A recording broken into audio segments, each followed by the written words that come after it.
Is this corrupt or is this capitalism? It's the worst, I know. In Nigeria sheds a tear.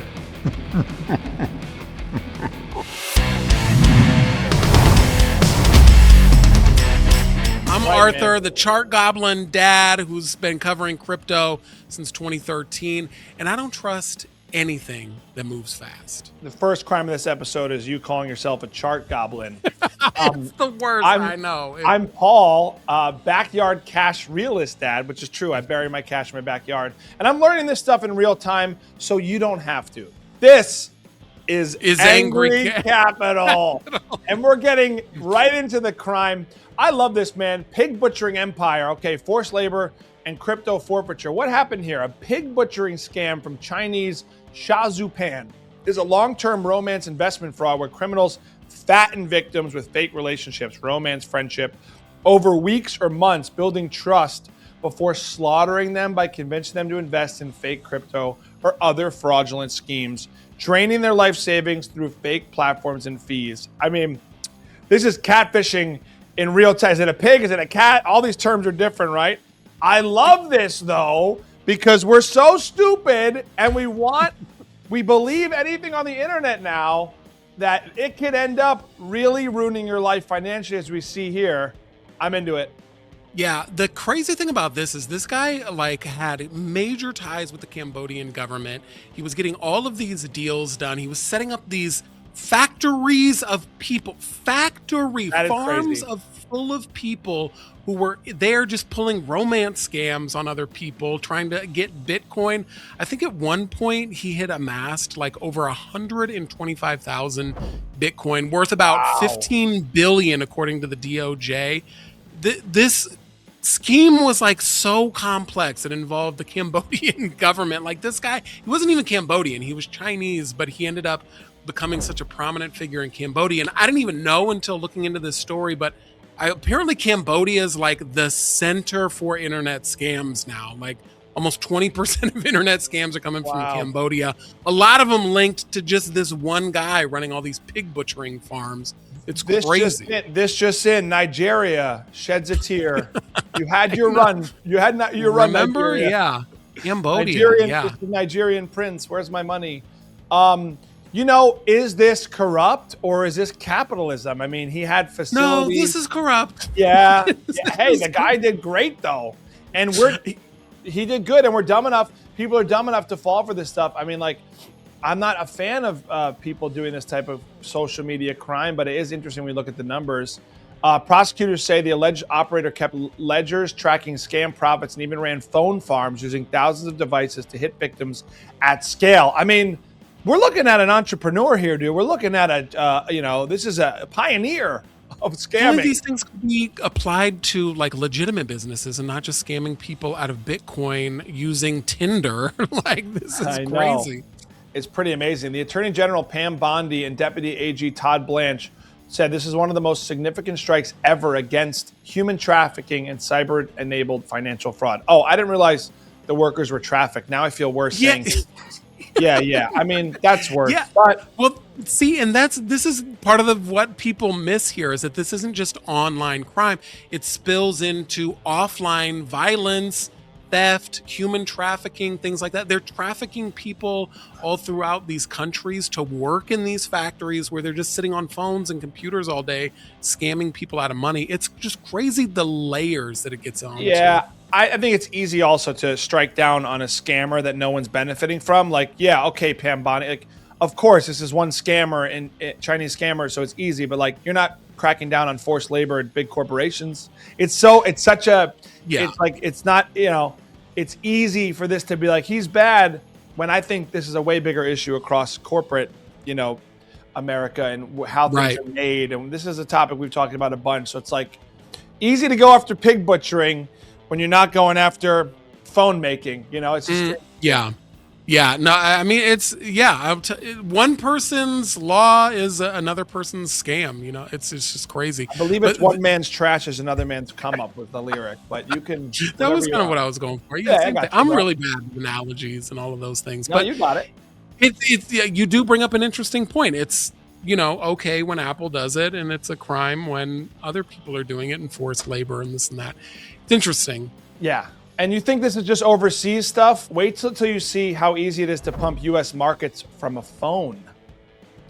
Yeah, this is another super crazy one. This $214 million pump and dump that looked like influencer finance. So the DOJ says that these defendants posed online as US-based investment advisors, and they hyped up a stock in a company in this through social media, through messaging platforms. And then, of course, they dumped when the price spiked there. The feds ended up seizing and forfeited over $214 million, and the court order allows the funds to be returned to the confirmed victims. So that is a little bit of good news. You don't usually see that money going back to people. Yeah. And this scam, they were able to amass over 200 million doing this scam in just like 3 months between November 2024 and February 2025. That's just crazy.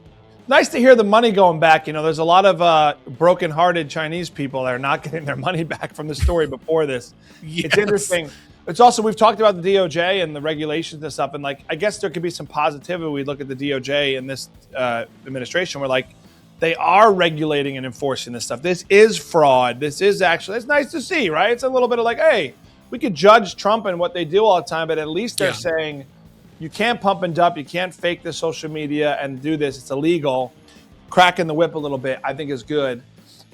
This scheme ran from November 2024 to February 2025. Fast cycle, fast victims, and a fast exit. I mean, it's interesting. Yeah. It's a good warning, too, that federal law enforcement will aggressively pursue fraudulent profits, especially when they manipulate the stock market like this. So, this is great. Yeah, well, that's what they care about. They don't want to see other people being able to. They're okay with them manipulating the stock market. They don't want little guys, scammers like this, being able to move it, because this was moving this stock like crazy. It was wild. But if this is the stock market version of catfishing, I mean, you can expect a lot more of this, a lot more profiles saying advisor and DMs talking about guaranteed returns. You're going to see continued waves of this, even though these guys got caught. You can get away with some of this stuff online here. What's the takeaway? I'm so sick of these in my algorithm, but when you're not going to become rich by watching some bro on Instagram tell you how to be rich or to invest in a certain way. Be informed on your own, make your own decisions. This is hype at its finest, going the way us as social media users goes. It's not always true. The new Wall Street's basically group chats. The new Wall Street's basically your social media feed. Don't believe everything you hear. I get these videos all the time. It's here's how I went from 0 to 5 million with my financial advice. It's okay, bro. If you were so good at financial advice, wouldn't you just be doing it? Why would you be doing a course on Instagram? Warren Buffett doesn't go on and take a selfie and tell us how he's investing. Yeah, that fool is very secretive, and everybody listens when he talks. Yeah. So is Rockefeller, man. These real money guys, and the way that they actually invest, it's the silence. It's the silent killers. It's moving when other people don't. Don't believe all the hype. You might get scammed. That's what I'm saying here. Yeah. It raises the question, should social platforms be legally required to verify financial advisors? I'm a public figure. I'm verified. Everyone, you could buy to be verified now, but do we need to start having delegations? This is actually a real financial advisor. This way the bank can verify customers, or that's kind of a free speech nightmare at the same time? It is. And I think that that's part of where the market kind of regulates itself, because if you're somebody who's peddling information, then you're not a financial advisor. By the way, none of these 30 episodes have been financial advice, so don't come from me. But this is where the market regulates itself, where somebody can go out and sue somebody if they pretend to be a financial advisor. And so hopefully that keeps it in check. I don't think that the platforms can really police a lot of this stuff here. It just becomes a nightmare. Yeah, it's crazy, man. Now zoom out a bit. What happens when the product isn't a stock? It's an entire $40 billion crypto ecosystem. Now, you love this story, right? Do Kwon, your boy Do Kwon. This is not my boy. I have hated this guy for several years. He basically collapsed the market 3 years ago. So a judge sentenced Terraform Labs co-founder Do Kwon to 15 years in prison. He should have got 1,500. This was all tied to the Terra Luna collapse. So Terra was like a stable coin back in the day. We've talked a lot about stable coins. They're becoming very mainstream. Terra was one of the OGs that came out several years ago during the last cycle. And we've talked about this before, where sometimes they depeg from the dollar. They don't stay at $1, which they're supposed to. This one dipped. Turns out they didn't have anywhere near the amount of funds that they said they had that was propping Terra up to stay at $1. It was all faked. Do Kwon collapsed the market. This was like happening at the same time that the Sam Bankman-Fried FTX collapse was happening. And it caused Bitcoin to go over the course of a couple of months, but it went down from like 69,000 all the way down to 15,000. It wiped out a ton of people. So many people got wiped out because they were holding this stable coin like as their savings, and it got wiped out. But this too, I like that the judge in this case, though, he rejected both sides and actually gave a longer term than the prosecutors were even looking for. They were looking for 12 years. He gave them 15 because of how wildly unreasonable the defense's request was for only 5 years. Wow. So, and because this affected real humans, like regular people got wiped out in this scam. Yeah, savings, charities. I mean, this is always when it stings too. You know, people believe in things, and this is kind of the problem I've always had with crypto. It's so much hype and it's so volatile. I have a hard time believing any of it, but it's like, you know, people get swayed. You're a guy who kind of gets into this world. Like, you believe it, you believe it enough. You're sold. You see the ROI. You can see it all making sense, and it gets pulled out from under you, and you lose it all. And like, that's kind of the sad truth with these scams, is like, quantitatively, it affects real people. It's a lot of real people believing in something. And then this was a good example. And yeah, the guy, 15 years, I mean, he's probably setting up his own little forced labor scam in jail right now. Yeah. You know? But this is the thing, and I mean, we're talking about a little bit in this episode where we're kind of congratulating the administration for going after some of these people, whatever. I have a hard time swallowing a lot of that because the selective enforcement, again, you look at somebody like CZ, a guy who runs Binance, one of the largest crypto exchanges, the more he cozies up to the administration, the more they're looking past the crimes that he's doing. And he's actively, allegedly, doing a lot of the same things that Do Kwon is doing in terms of manipulating the market, maybe not having the reserves he says he has. Yeah. They're kind of looking the other way, and they're getting Binance more intertwined with the American financial system. So one person is a hero, one person is in prison, one person just got a pardon, the other just got a harder sentence. There's just so much corruption going on in the industry. It's also interesting to think like mass financial harm, right? Like, should those sentences scale like violent crime? Because it does have the damage that's life destroying. How does that change as these continue to evolve is something interesting to look at. Yeah, I mean, I absolutely think it should scale. When you're ruining hundreds, thousands, millions of people's retirement funds because you're pulling a scam, I mean, to me, that it can be on the same level as a violent crime, as murder. Like, you are murdering people's futures. Yeah. Well, speaking of people's futures, everybody in the future is obsessed with AI. I mean, that's all we're talking about. AI now, AI in the future. This is a bit of a modern twist, though, because these fraudsters, they didn't really even need the tech. They just needed the idea of AI to get away with this. So the Nate app, it's a universal shopping cart app that simplified online shopping by enabling users to skip the checkout on retail websites by reducing the checkout process to a single tap.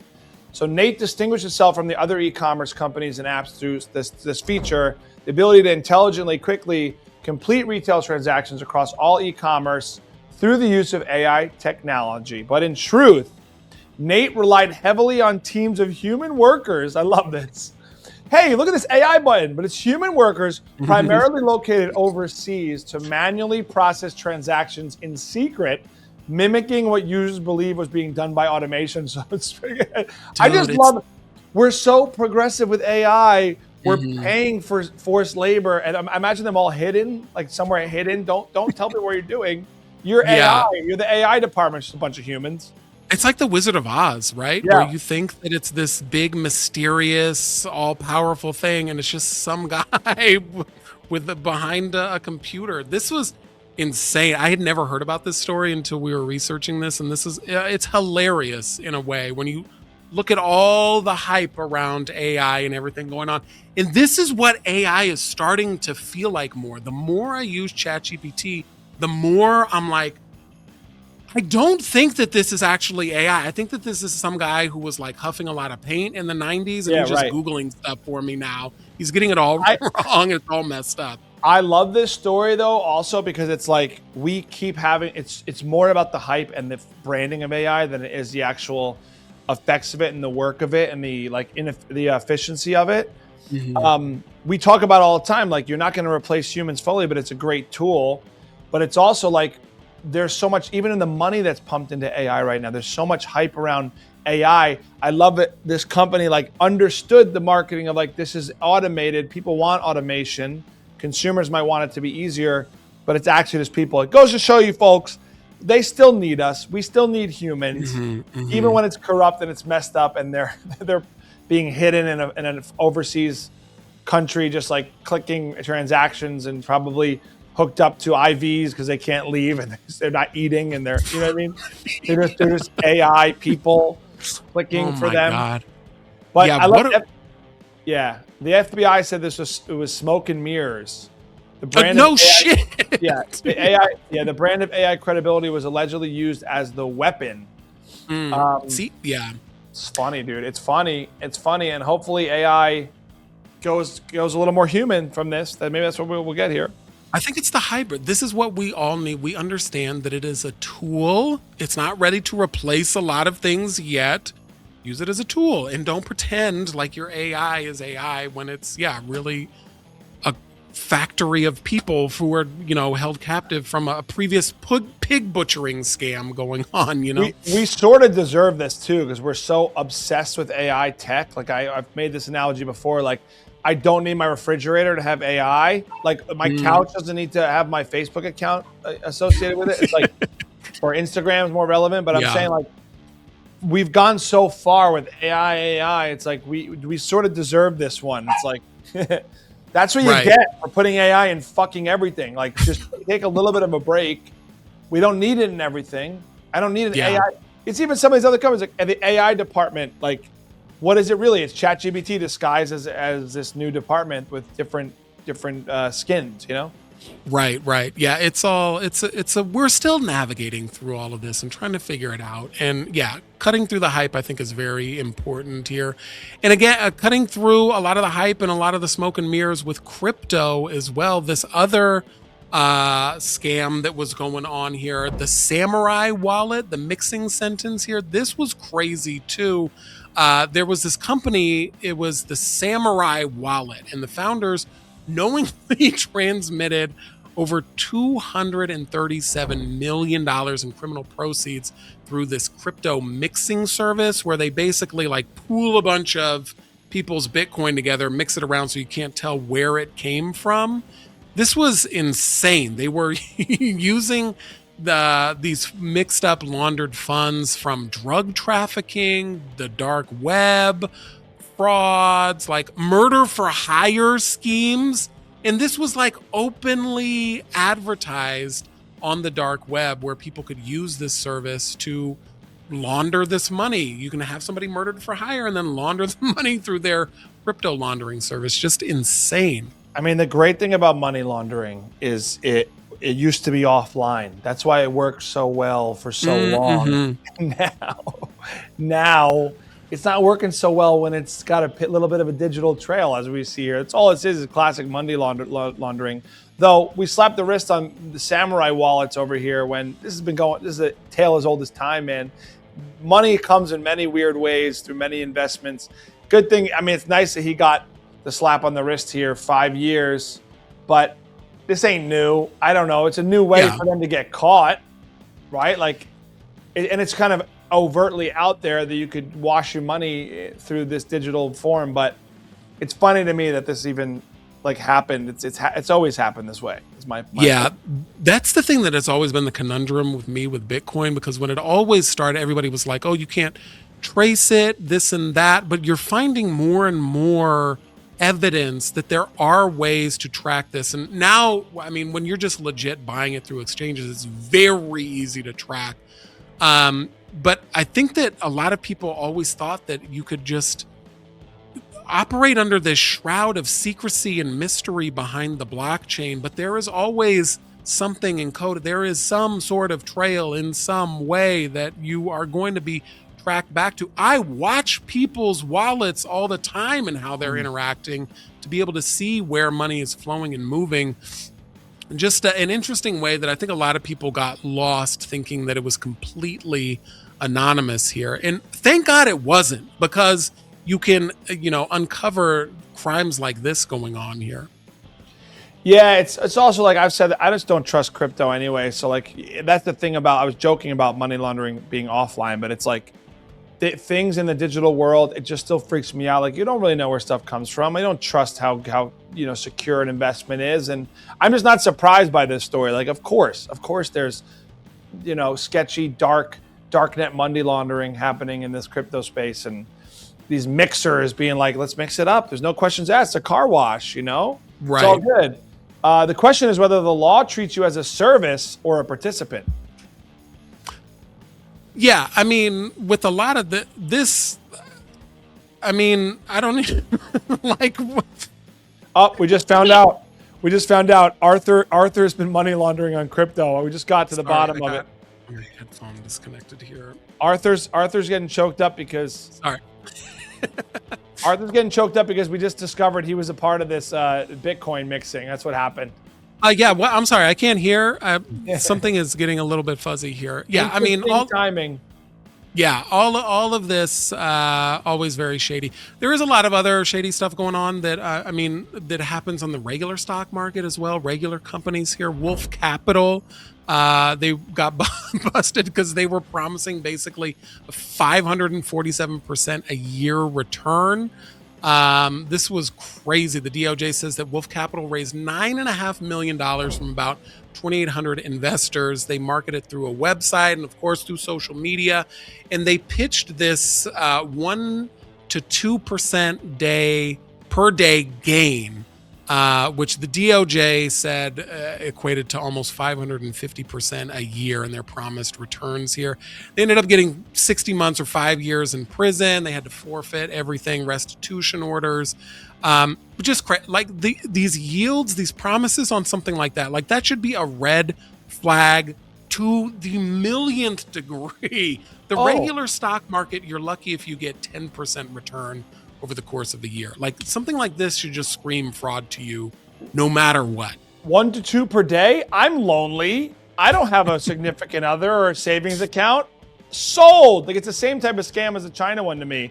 We're just so dumb. We want things to be easy, and we're sold things being easy from the world we're in with social media and beyond. So like there's enough dumb people who fell for this because they don't know investing well enough. They don't know what the percentages should be. We want things to just come to us easily. It's the culture now we're in. Anybody who bought into this one, I think actually deserves to lose their money here. I think that this one is like, you guys are stupid, and nobody has that type of ROI. And if they do, it wouldn't be advertised. It'd be some secret thing that you get in on the ground floor. I don't know. And a lot of the times in a case like this, like Wolf Capital, I don't feel bad for them necessarily because it's just other rich people who are being greedy, who are trying to just make more money, who are falling for some of this stuff here. Yeah, and here's the thing, folks. We're celebrating these. We're not celebrating. We're talking about these financial crimes as a wrap up kind of list here. We want you to be informed. It's almost like a reminder. Gone are the days of like someone stole my wallet on the train. This is a new digital world where investing, crime, scammers, things are changing rapidly. Like just be a little more informed and less trusting with your money. And that's I think you and I agree on there. It's like, who knows where it's coming from? When it comes to, if anything's too good to be true, it's probably not true. Yes. Yeah, 1,000%. Yeah, you got to be skeptical, question everything. Don't trust anything at all here. Yeah, another way to put it is like trust is the product, speed is the weapon, and tech is the disguise. So from forced labor scam factories, AI wash startups, stock pumps and DMs, crypto laundering tools. It's not random chaos, guys. It's a business model built to harvest normal people faster than the legal system can respond. So just be careful out there. Be careful. That's the goal. I mean, I think that's the biggest lesson here. That is the goal. You have to be careful out there. Be careful. Follow the money. Pay attention. What do we know? We just want to see you guys make your money, save your money, spend your money, and live a fruitful financial life. So come on back. We're here all the time. Subscribe for more receipts-driven finance true crime, not hype. Not hype. And tell us which one of these is the scariest, because I honestly can't decide which one of these was the worst out of it. Maybe the pig butchering, maybe. I don't know, man. I might get a Chinese girlfriend after this, but it might be fake. It might be digital. It's going to be AI for sure. See you guys. This show is sponsored by Galileo FX, the only automated trading software that shows you the wins and losses before you buy. Learn more at store.galileofx.com.